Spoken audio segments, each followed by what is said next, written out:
在《陈情令》2周年之际，我重新整理了一下《陈情令》炸裂又恐怖的数据。接下来的每一秒，绝对会让你全身的每一个细胞再度点燃。首先，咱们从国内最权威的评分网站豆瓣看一看，截止2021年6月26日，在豆瓣上评论人数最多的前10部国产电视剧，分别是第10《长安十二时辰》，评价人数42.03万；第9《白夜追凶》47.65万；第8《山河令》50.03万；第7《琅琊榜》57万；第6《想见你想见你》62.76万；第5《沉默的真相》63.28万；第4《斗罗大陆》82.52万；第3《庆余年》88.37万；第2《隐秘的角落》91.36万；第1《陈情令》评价人数159万3518人。在这里绝对值得一提的是，《陈情令》是豆瓣历史上第一部突破40万人次评论的电视剧，而且这部剧在播放的第52天突破50万，69天突破60万，不到1年的时间达140万人次评价，创造了极为恐怖变态的数据。其次，这部剧也是豆瓣电视剧评价人数史上唯一一部评价人数超过100万以上，比第2名的电视剧人数多的近1倍，可想而知它的关注度和影响力是极为恐怖的。而且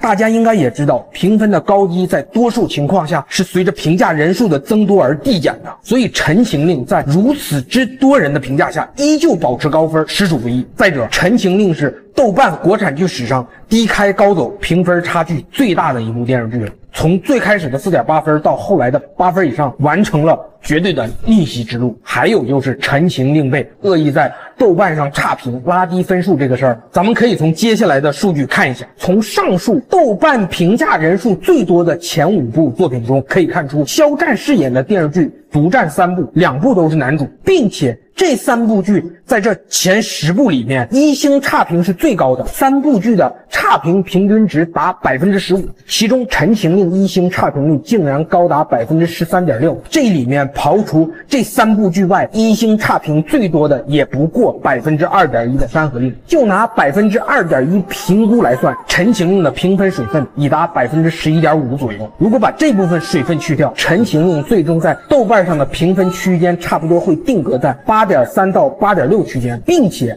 还有一个数据可以证明《陈情令》的评分属实偏低，那就是从亚马逊公司旗下的网站创建时间已经有30年之久 IMDB 上看一下国产剧的评分排名。截止2021年6月26日，在 IMDB 上最高评分的国产剧一共有3部，评分均是 9.1。第1部就是2015年家喻户晓，由电视剧导演之王孔生老师导的《琅琊榜》。第2部就是2021年2月5日播出的《斗罗大陆》。最后一部就是2019年红遍全亚洲的《陈情令》了，评分同样 9.1。重点来了，在这里面，《斗罗大陆》和《陈情令》是 IMDB 史上国产剧参与投票评价人数最多的2部剧。还有就是《陈情令》那难以超越的微博传说，它是微博上粉丝最高的电视剧集，粉丝数高达474万，并且还以原创人数111.7万、讨论人数4291.7万、阅读人数高达424.4亿的数据，超过了2011年火遍全国的《甄嬛传》和韩国史上最高的评分电视剧《请回答1988》，